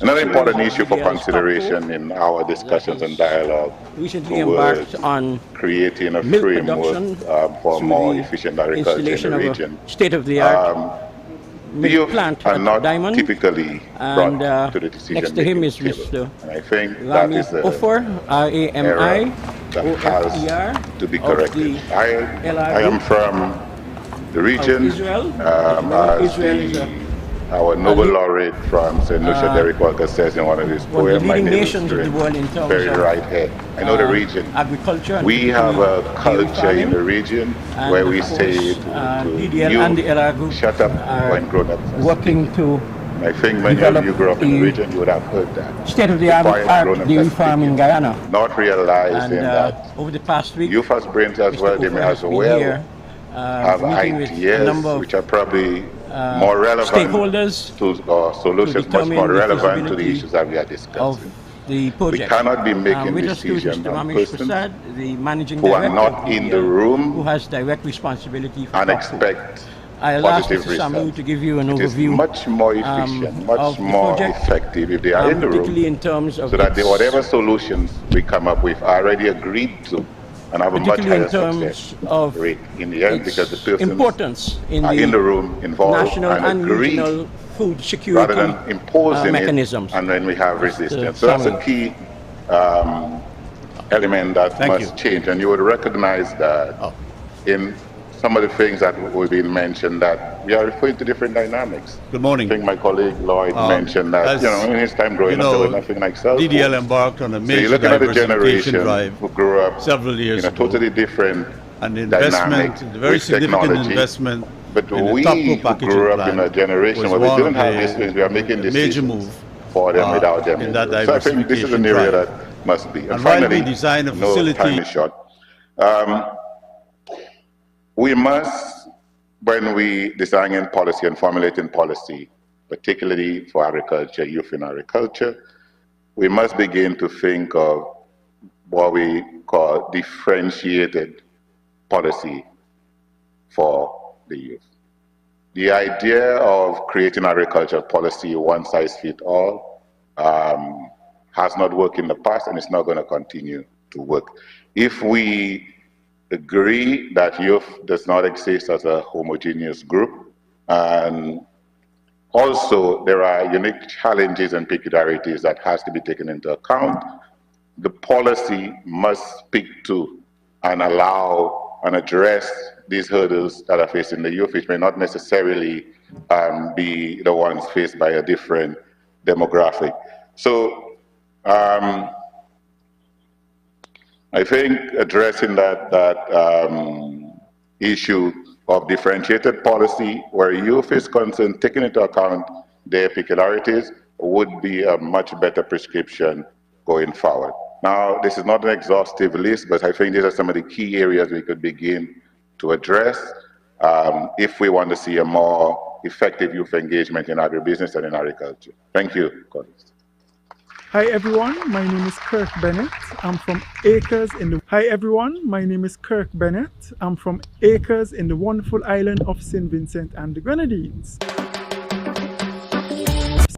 Hi everyone, my name is Kirk Bennett. I'm from Acres in the wonderful island of St. Vincent and the Grenadines. Hi everyone, my name is Kirk Bennett. I'm from Acres in the wonderful island of St. Vincent and the Grenadines. We try to figure out technical.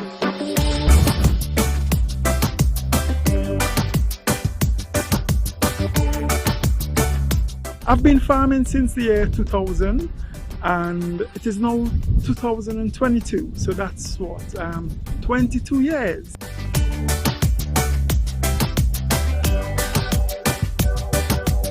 When it comes to my farming, my favorite part of it is identifying the problem that's wrong with my plant.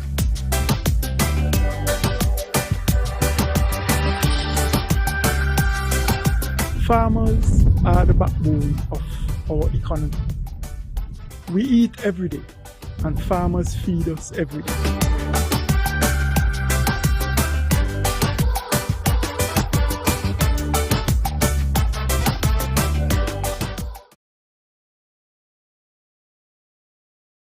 Again, thank you, Dr. Delis. We're getting closer to our question and answer segment. For those of you who are with us virtually, please remember to send your questions in. Unfortunately, in the interest of time, we will not be able to field all of your questions from the virtual session. We'll try to take as many as we can from the floor as well. So moving into our final presentation, we will have a beautiful young lady from Jamaica. Her name is Sitarina Atkins. She is the CARICOM CDB Young Farmer of the Year 2021.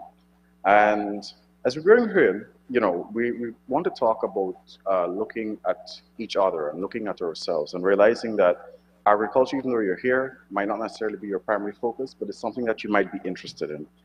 And Miss Atkins never dreamt that she would be a farmer. As a matter of fact, she did the secure thing. She went for her degree, and after graduating from the University of West Indies with a degree in banking and finance, that's when she realized, hey, this is not for me.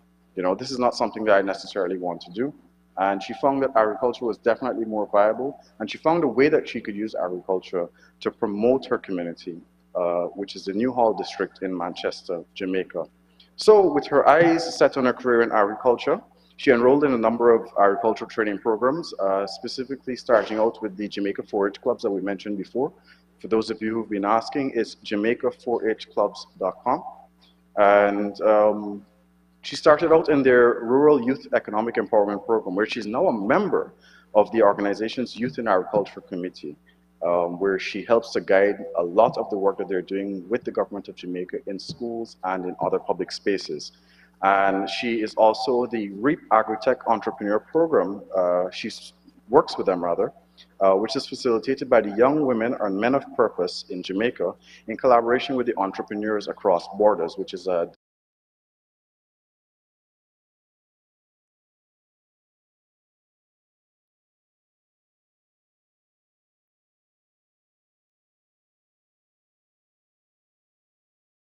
business that helps to contribute to the development of the small rural community of Newhall. And all of this within just the past 3 years. And of course, within these 3 years, after making that bold move, Ms. Atkins has been awarded the Prime Minister's National Youth Award for Excellence in Agriculture and Agro-Processing, and was later named the CARICOM Young Farmer of the Year 2021. So without further ado, let's bring Ms. Atkins as she tells you and motivates you about her journey and how you can be part of what she does. Ms. Atkins? Thank you for the introduction. Good morning to everyone on the various platforms. I'm pleased to be here to share my experience as a youth who is involved in climate-smart agriculture and as someone who continues to engage in discussions surrounding our region's food security and nutrition and how youth can contribute to a sustainable farming system, a sustainable food system.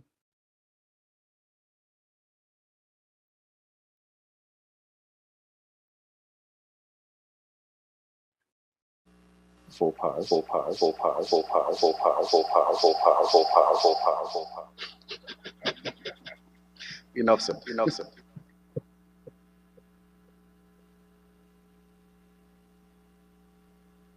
Decisions and actions are needed to protect agribusinesses and ensure food security. The older farming population tend to be slower to adapt to climate-smart practices and technologies, which leaves them vulnerable to the effects of climate change, which is an important reason why young people should engage in agriculture because of our receptivity to change. We are more excited about applying technology to our farming practices, and we have the skills and innovation to move agriculture into the future. Taking a smart approach to agriculture requires us to consider the 3 guiding principles that will form the basis of the farmer's business decision-making. Attention should be given to how we can sustainably increase productivity and income, strengthen resilience to climate change and variabilities, and reduce agriculture's contribution to climate change. These are some ways I, along with other youth farmers, are using these principles as a guide in making agribusiness climate smart. Agroforestry is an excellent way of increasing productivity. Planting fruit-bearing trees such as avocados, breadfruit, and mangoes, which are high in demand on the international market, open new income streams and increase revenues. This system will produce valuable crops while protecting the environment. Agro-processing is another avenue where young farmers scale their operations to become more productive. Taking the time to research and develop value-added goods has proven to be very profitable, and an increasing number of youths are getting involved. Next, millions of dollars is lost each year through food wastage due to poor post-harvest handling. So on my farm, I simply utilize harvesting crates to eliminate this problem. Moving on to ways to strengthen our resilience to climate change to ensure our agribusiness has a bright future. Some of these would be protected agriculture by way of greenhouse production. I should also put appropriate emphasis on water harvesting and irrigation usage, which is a practice that makes the difference between a thriving agribusiness and one that is failing. For youth who are currently without the previously mentioned technologies, you can take the step to becoming climate smart by cultivating high-yielding, stress-tolerant crop varieties while you work on scaling your operations to be more climate smart.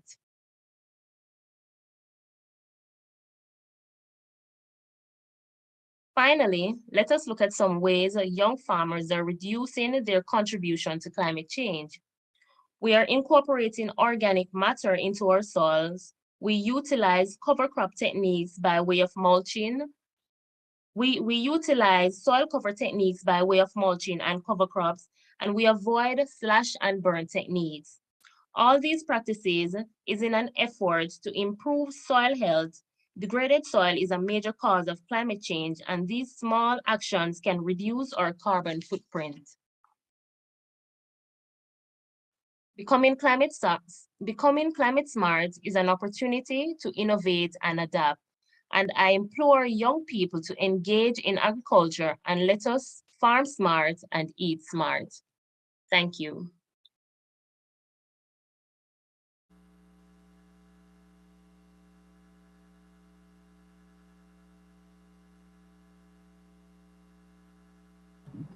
All right, so we now head into the question and answer segment. For those of you who are here, again, just press the button on your mic and let us know if you have any questions.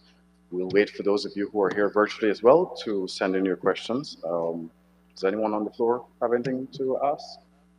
I'd also like you guys to take note of all of the development partners and the businessmen who are here, with their investment opportunities. So if you have your questions and you don't necessarily want to field them, take note of these faces. Any questions from the floor?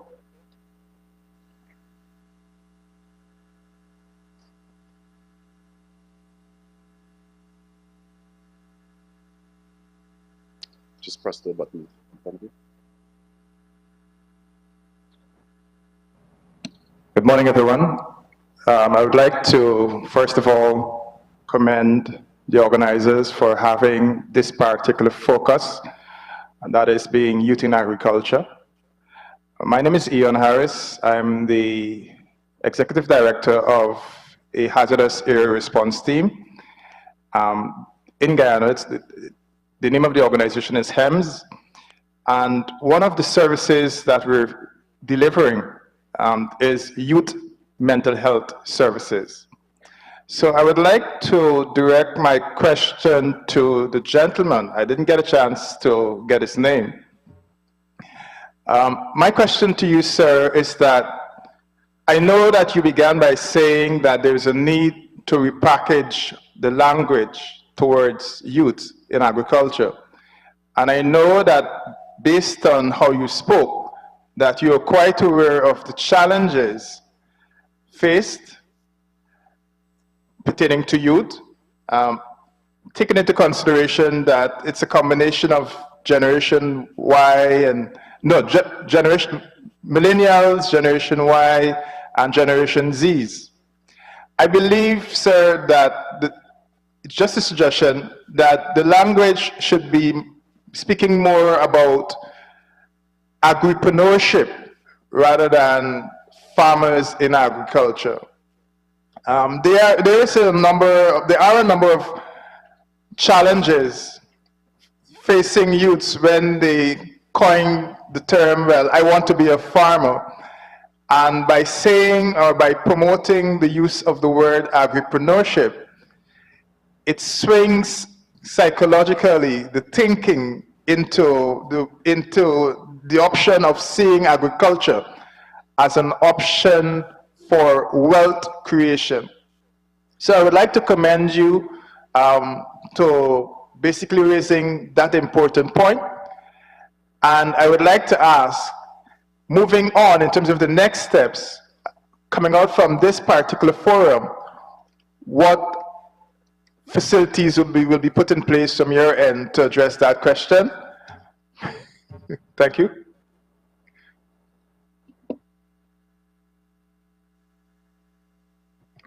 Thank you for your question.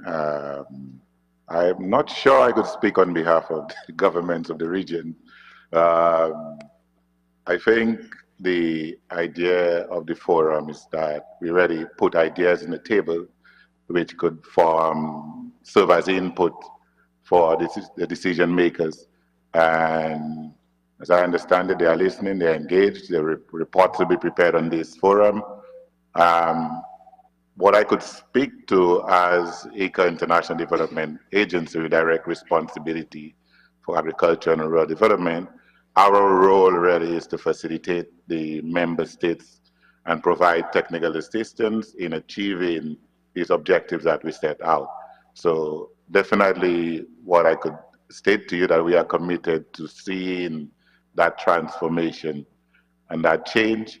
And you spoke to the issue of agri-entrepreneurs, yeah, and whatever really works to bring that notion that, hey, there's wealth to be made, as with any other career of your choice.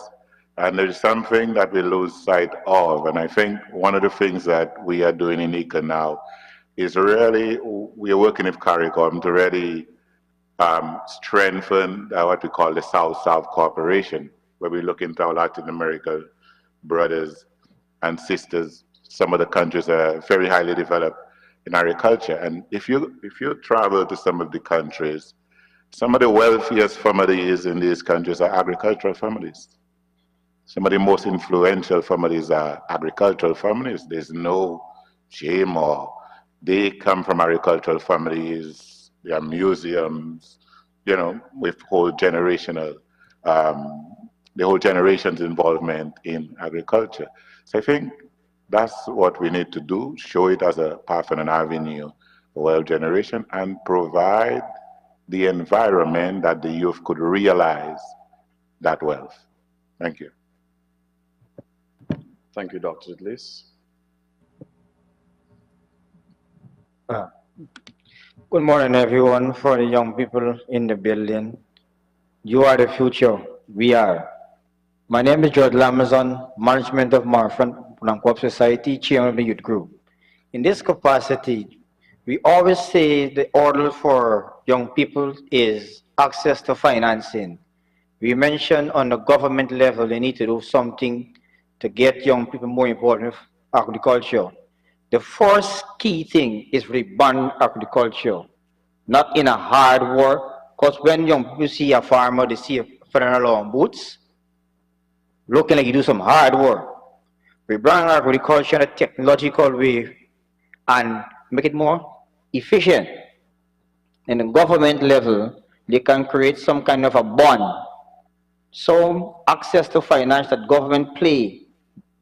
Vice President alluded yesterday that they would want to increase the budget allocation for the agriculture sector to be competitive among other sectors. But what is it for young people? We have no access to collateral. We know that because we just come out of school. But the government can play and make the role by creating some kind of a bond. With financial literacy training is important so you can manage your business in a sustainable and a productive way. Right. So I know that was not necessarily directed at me, and I'm stepping out of my role here as moderator. But I do believe that a proposal was made to the government of Guyana a few years ago for agricultural mortgage development banks, and the government is currently exploring these options. I'm not at liberty to say much more. Dr. Delis? Yeah, just to respond, just briefly to some aspect. I think we must disabuse our minds on the issue of the mode of dress. I don't think that is really the issue. I think the mode of dress is more associated to the current state of the sector. I know an individual is probably one of the wealthiest individuals in my country, and every time you see him, he has a short pants and slippers walking about the place. You know, we have created in our mind the notion of success is the one who dresses, you know, in the tie and thing, and that is not necessarily the case. So the issue of how you dress, if I'm a farmer, and well, I am a farmer, by the way, and I am a multimillionaire, but I dress in boots on the road, that's irrelevant. I think if we make agriculture more efficient, if people can make profit from agriculture and develop successful agribusinesses, the notion of dressing becomes irrelevant. You dress according to, you know, your own style, what you think. Thank you. Thank you. But to add to what I was saying as well, what you can do is see me a little bit later. The Honorable Minister, Zulfikar Mustafa, his office is open for proposals, so it's definitely something that we can discuss. Yeah. All right. Any other questions from the floor? Can I make a contribution? Hello? Just a minute, Good morning. Yes. So hold on, one minute. It was a young lady up there, then you, and then I'll come back across here. But because, I'm sorry, because you already have your mic on, go ahead. All right, good morning, everyone. My name is Warren Barlow from the National Agricultural Research and Extension Institute. I want to join with my colleague across there to actually commend our president and all the persons who have been involved in bringing this program, this very, very important program here in Guyana, in order to benefit the agricultural sector and also the vision of the president, which is 25 by 2025. Now, my concern this morning here is that so much information has been shared concerning youth and the participation in agriculture. We do not want to leave here and all of this information just lost in the whirlwind. So my question this morning is that, what are some specific resolutions that the team can share with the youth here so that when we leave here, something is adopted and some movement forward is realized? Right, thank you for your question, actually. So, as I had mentioned earlier, because of time, we were actually looking at the establishment of a regional youth advisory group, which would be led by entrepreneurs, investors, youth leaders, business leaders. That will probably have to come secondary to this forum because of the interest of time. However, there is a website, agri.gy, where questions can be sent in and fielded. But more importantly, I think that for those of us who are here, paying, maybe even paying you a visit at NARI, but paying the Ministry of Agriculture a visit and sending in your recommendations, you know, will go a long way. At the end of the day, we don't just want to select people who are here because they occupy a space. Nobody's entitled to anything in the sense that, you know, you just occupy a space, but you're entitled to it by virtue of the work that you do. So like I said, you know, once we have these recommendations that are fielded from the general audience as well as those who are here virtually, we will look at those considerations. Again, I can't say much more for the Minister of Agriculture, but I do encourage you guys to visit. And CARICOM as well, Dr. Carla Bennett, Secretary General, will be championing part of the establishment of the Regional Youth Advisory Group, as well as Mr. Sean Baugh. Can you raise your hand, please? It's a young man with the K95 mask. But yes, so those are people who will be with us. Dr. Carla Bennett would like to speak. Yeah. Thank you very much for the questions that you've been asking. There is a follow-up mechanism. It's the same mechanism that brought us here. This is a grouping of ministers of agriculture with all of the technical people informing that. That is the group that will take forward things that need to be followed up on. And I would recommend that if you have issues that you want to put on the table, if you feel that in the preparations and in what is being put in place there are gaps, please, websites, CARICOM website, the Ministries of Agriculture, the ministerial task force in particular, which is led by the government of Guyana, has been asking for input. So all of you young people who so into the phones and stuff, send in your comments, your suggestions, and they will be taken into consideration. I personally want to hear, and I know everybody wants to hear the voice of the young people in this, because at the end of the day, if we don't have a group of farmers to replace the old, and I mean that, old farmers, then, we need that cycle. We need that cycle. We need young people to be involved, to be interested, and to take over. So let the questions come. Right. To add to what Dr. Bennett just said, personally, I will ensure that CARICOM reaches out to the Ministry of Agriculture to ensure that there is a mechanism on either CARICOM's website or the Ministry's website, agri.gy, to field those recommendations and ensure that you are made contact with for your recommendations. All right, so really quickly, I'll jump to, I think, this young man and then to you. And yeah, go ahead. Yeah.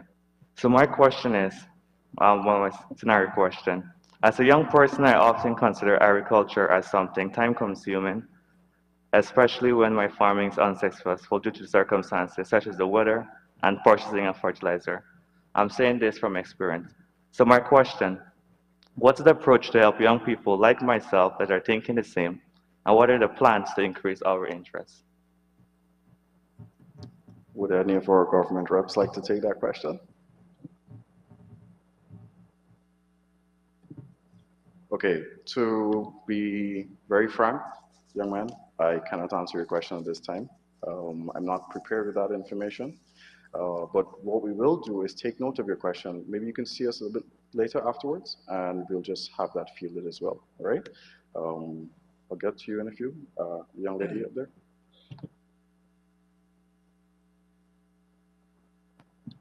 Okay. Hi, good morning, everyone. My name is Vishan Singh, and I am a student from the Guyana School of Agriculture.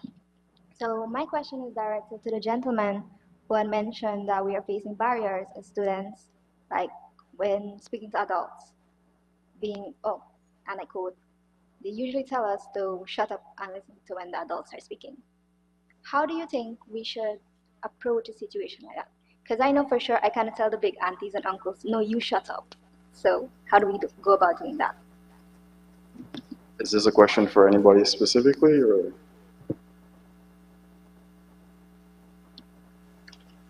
I believe Dr. Cart Dallas, forgive me if I got that incorrect. Warning, I wouldn't carry the Yeah, thank you. Yeah, well, I use the expression to drive home a point, which is very common in the region. I think some of the initiatives, and I think you had one of the panelists from Jamaica speaking about the 4-H Club. My colleague also referenced the 4-H Club. We at ICA, along with CARICOM, had developed a framework called the Alliance, and one of the members of the Alliance was the Caribbean Agricultural Forum for Youth that my colleague also referenced. And I think these opportunities and spaces where youth could network, share ideas, and provide advocacy and lobby for the changes they would like to see are very important.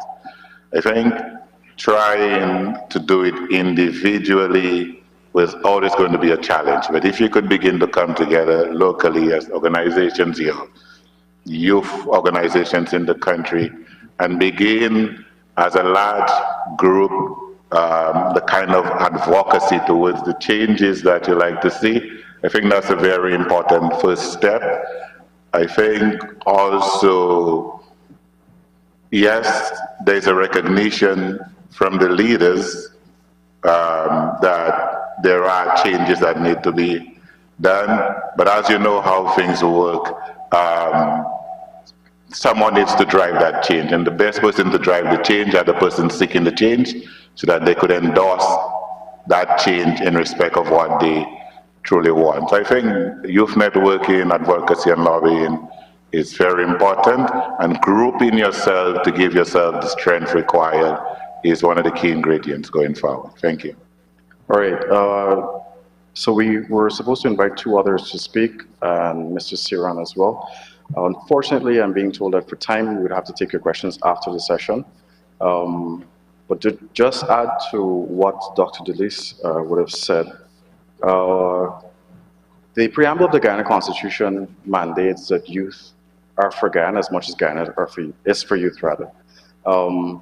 Whilst you might not always have the mechanisms available to you, it's important to create a space for yourself. And I can tell you this from personal experience: write, talk respectfully, engage respectfully. Don't be afraid to go up to anybody. There's only two answers, yes or no. Or I can talk to you now, or see me later. Just be in their face, be in their space, and you will be heard at some point. And my work is a testament to that, and we can discuss that later. In closing, I'd like to thank all of you, and I'm so sorry that we couldn't take the other three speakers, but we'll take your questions after, and we'll take the virtual questions after as well. Thank you all for being here on behalf of CARICOM, on behalf of the Government of Guyana, Dr. Mohammed Irfan Ali, Her Excellency First Lady of Guyana, Mrs. Arya Ali, Vice President Barry Jagdeo, and the Honorable Minister of Agriculture, Mr. Zulfikar Mustafa. Thank you for joining us here today. Please remain if you have any questions, and when you go down for lunch, tell them I kept you, so they got to give you extra food. For those of you who are interested, we are heading into a photo session as we close with the the Secretary General of CARICOM, Dr. Carla Bennett. So feel free to join us on the floor. Thank you.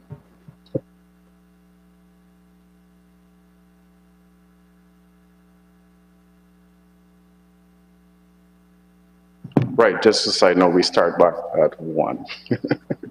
Yeah.